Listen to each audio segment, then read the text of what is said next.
18টা 20টা স্মৃতি, 4টা বেদের ব্যাখ্যা, 108টা বেদের বিশ্লেষণ, উপনিষদ, এগুলো সব কিন্তু মুনি ঋষিরা নৈমিষারণ্যে করেছেন। অর্থাৎ যেখানে জ্ঞানের চর্চা হয়েছে এবং কলির প্রভাব ব্রহ্মা বর দিয়েছিলেন যেখানে কোনো কলির প্রভাব পড়বে না। তবে সেই নৈমিষারণ্য একটু আমার স্যার বলছেন কালাস যে কানা ছেলের নাম পদ্মভূষণ নাম লিখেছেন, কিন্তু তুমি একটা ব্যাখ্যাও দিয়েছেন যে কালো ছেলের গুণ আছে।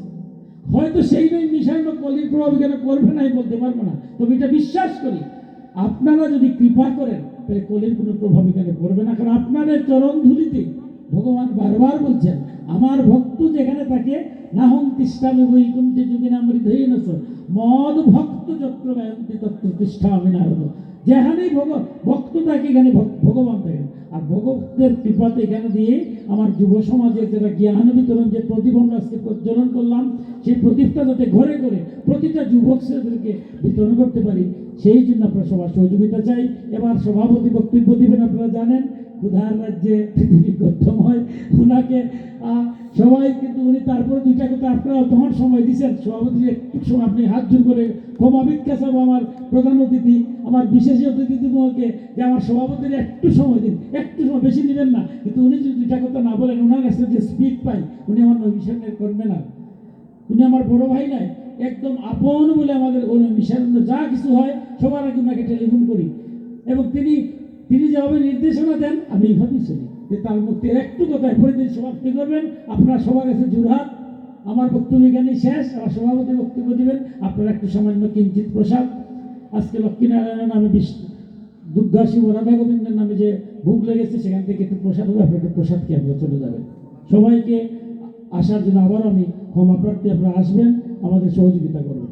এবার আমাদের বক্তব্য নিয়ে আসছেন সভাপতি বক্তব্য নৈমিষারণ্যের আহ্বায়ক প্রকৌশলী সদানন্দ ভট্টাচার্য মহোদয়। আজকের এই কার্যকরী কমিটির সাধারণ সভার সম্মানিত প্রধান অতিথি এবং নৈমিষারণ্য পরিবারের সকল সদস্যবৃন্দ, আমি এখন আর কারোর নামটা মেনশন করতে যাচ্ছি না যেহেতু সময় খুব কম। আগেই বলা হয়েছে ক্ষুধার রাজ্যে পৃথিবী গদ্যময়। তারপরেও আমার কিছু কৈফিয়ত দেওয়ার একটা ব্যাপার আছে। যেমন আমাদের বিশেষ অতিথি শ্রীযুক্ত ঝলক চক্রবর্তী যে সময়ের যে ব্যাপারটা বলেছেন, এটার প্রধানত দায়ী আমি সিলেট থেকে আসছি, আমারই আসতে সবচেয়ে বেশি বিলম্ব হয়েছে বোধহয়। হয়তো আমি আরেকটু আগে আসতে পারলে আরেকটু আগেই শুরু হইতো। এই জন্য আমি সবার কাছে ক্ষমা প্রার্থী এবং আপনারাও সবার কথা ভালোভাবে শোনার সুযোগটুকু পান নাই, আমি আপনাদেরকে বঞ্চিত করেছি। আমি আবারও আপনাদের কাছে ক্ষমা প্রার্থী। আমি বক্তব্য খুব দীর্ঘায়িত করবো না, কিন্তু দু একটি বিষয় তারপরে একটু বলতে হয়।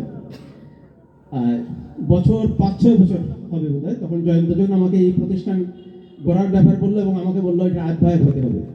বস্তুত আমি এই সমস্ত বিষয় খুব একটা থাকি না, আমি একটু স্রোতের উল্টা চলা মানুষ, তাই আমি এই সমস্ত বিষয়ে খুব বেশি সম্পৃক্ত হতে চাই না, বা এগুলোর অভিজ্ঞতা আমার খুব ভালো নয়। এর জন্য আমি যথাসম্ভব এড়িয়ে চলার চেষ্টা করি। কিন্তু জয়ন্তর প্রতি আমার এই বিশ্বাস আছে, আমার অকুণ্ঠ সমর্থন সবসময় থাকে, তার জন্য আমি এটাতে রাজি হয়েছি। এবং যখনই এই নৈমিষারণ্যের নাম হয়েছে তখন এটা সম্পর্কে আমার একটা জানার দরকার, যেহেতু কেউ যদি আমাকে প্রশ্ন করে আমি আহ্বায়ক, আমি জানি না কেমন কথা হয়। তো এই বিষয়গুলো এখানে আলোচিত হয়েছে, আমি ভাবছিলাম হয়তো আমিই বলবো। এখন এখানে যে বিষয়গুলো আসছে আমাদের মানে চলার ধর্ম তো হলো জীবন আচরণ। এখন ধর্ম কি, সনাতন শাস্ত্র কিভাবে ধর্ম ব্যাখ্যা করে? আমরা কিন্তু ধর্ম বলতে রিলিজিয়ন বুঝাই না, আমরা ধর্ম বলি প্রপার্টি, এটা আমার সম্পদ, এটা আমার জীবন আচরণ। যার জন্য ধর্মের সংজ্ঞাটা এইভাবে দেওয়া হয়েছে যে ধারণা ধর্মেন তাহুর ধর্মেন বিধৃতা প্রজা স্বধর্ম ইতি নিশ্চয়, যে যাহা ধারণ করিয়া প্রজা সকলে ইতিবাচক পরিবর্তন হবে তাই তার ধর্ম। ধর্ম মানে কেবল যে পূজা পার্বণ তা নয়। এ বিষয়ে নারদ উপনিষদে একটা গল্প আছে, আপনাদের অনেকেরই হয়তো জানা, যে একদিন বৈকুণ্ঠে নারদ গিয়ে দেখলেন যে বিষ্ণু খুব বিচলিত। তাকে প্রশ্ন করলে তিনি বললেন যে মর্তে তার এক ভক্ত একটু সমস্যা আছে, এই জন্য তিনি বিচলিত বোধ করছেন। তখন বললেন যে তোমার সবচেয়ে বড় ভক্ত আমার চেয়ে আরো বড় ভক্ত আছে, তুমি কি? তোমার চেয়ে অনেক বড় বড় ভক্ত আমার আছে। তখন নারদ তার ঠিকানা নিয়ে তার বাড়িতে আসলেন। উনি কয়েকদিন তার সাথে অবস্থান করে দেখলেন যে ওই ভদ্রলোক সকালে ঘুম থেকে উঠে হয়তো একবার নারায়ণ নারায়ণ বলে, আর রাত্রে ঘুমাইবার সময় নারায়ণ নারায়ণ বলে, আর কোনো সময় সে দেবতা ঘরে গিয়ে কোনো প্রণামও করেন, কৃষিকাজ করে। এগুলো কিছুদিন দেখে এসে তিনি বললেন যে এটা কেমন কথা, আমি সারাদিন তোমার নাম জপ করি, অনুক্ষণ আমার মানে নিদ্রা নাই, খাবার নাই, সবসময় আমি তোমাকেই জপি, আর তুমি বলতেছো ওই তোমার সবচেয়ে বড় ভক্ত। নারায়ণ বললেন হ্যাঁ, বিষয়টা তো ভাবতেই হয়। তখন তিনি তাকে একটা দুধের পূর্ণ পাত্র আনার জন্য নির্দেশ দিলেন। ওইটা নিয়ে আসার সময় বললেন দেখো, এক ফোঁটা দুধের জন্য তার চেয়ে উপচে না পড়ে। নারদ তখন ওইটা নিয়ে আসতে আসতে খুব সতর্কভাবে আসতেছেন।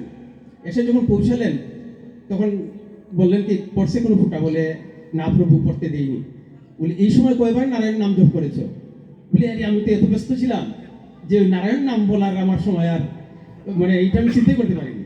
বলে আমার ওই যে মর্ত যে ভক্ত তোমার দেখছো, ইয়ে কিন্তু আমার জীবকে রক্ষা করে, আর যদি জীব না থাকে তো নারায়ণও নাই।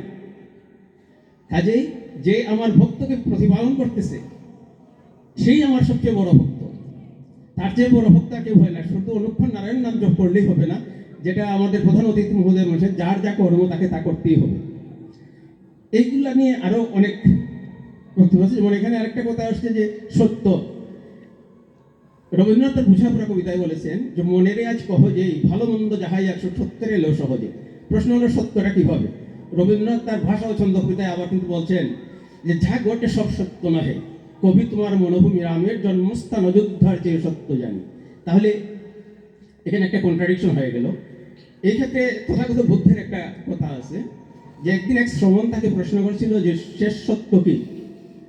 বুদ্ধ তাকে তখন কোন উত্তর না দিয়ে বলেছিলেন যে তুমি ওইখানে গিয়ে দেখো একটা গাছের নিচে পাতাগুলো পড়তেছে, ওই পাতাগুলো কুড়িয়ে আনো, এটা আমার ধ্যানে কাজে লাগবে।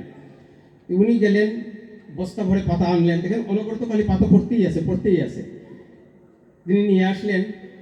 বুদ্ধ প্রশ্ন করলেন যে তোমার কি সব আনা হয়েছে? বলে না, পাতা তো শুধু পড়েই। বলে না, একটা পাতাও কাটতে পারবে না, সব নিয়ে আসো। এইভাবে কয়েকবার যাওয়ার পর তিনি প্রশ্ন করলেন যে প্রভু, আমাকে বারবার যেন এখানে পাঠাইতেছেন। বলে বিষয়টা হচ্ছে শেষ সত্য বলে কিছু নাই, সত্যকে অনুসন্ধান করতে হয়, সবসময় তাকে অন্বেষণ করতে হয়। এর জন্যই গবেষণা শব্দটা এখানে। সত্যকে ঠিক ওইভাবে এক কথায় সত্যকে প্রকাশ করা যায় না, সত্যকে অনুসন্ধান করতে হয়, জানতে হয়। দেখবেন সত্য সবার কাছে কিন্তু একরকম হয় না। অনেক গুজবে তো আমরা সত্য মনে করি, কিন্তু এই সত্যের পেছনেও আরো সত্য থাকে। এইটাকে আমরা অনুসন্ধান করতে হবে। আমরা যেন এইভাবে চলতে পারি, আমরা সত্য অন্বেষণটা করতে হবে জ্ঞানের মাধ্যমে।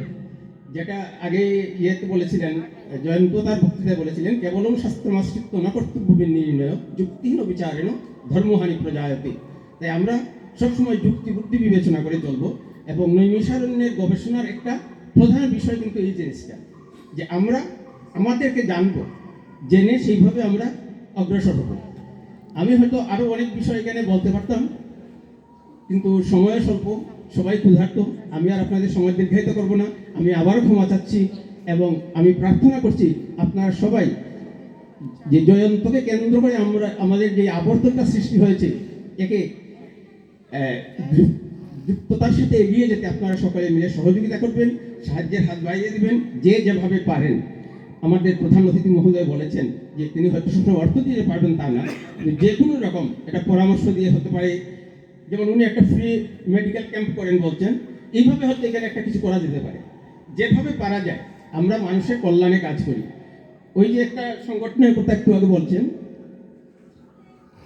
আমাদের একটা বিষয় আছে যে যাযাবরের একটা লেখায় আছে যে দুজন বাঙালি একত্রিত হলে করে কি কালী পূজা, তিনজন হলে করে দলাদলি। তো এটা আমাদের মজ্জাগত। এইখান থেকে যদি আমাদের বেরিতে হয় তাহলে আমাদেরকে উদার হতে হবে। ঔদার্য ছাড়া আমরা এইভাবে এগোতে পারবো না। আমি আমার বক্তব্য আর দীর্ঘায়িত করবো না। আবারও সকলের সুন্দর জীবন সুস্বাস্থ্য কামনা করছি। আর আমার বিলম্বের জন্য যে দেরি হয়েছে তার জন্য আমি সবার কাছে ক্ষমা প্রার্থী। আমি আবারও ক্ষমা করছি। 25শে ডিসেম্বর মহাগুরু দিবসের যে ঘোষণা দেওয়ার কথা ছিল প্রধান অতিথি, আমি তার অনুমতিক্রমে এই বিষয়টা এখানে আপনাদের কাছে এনেছি।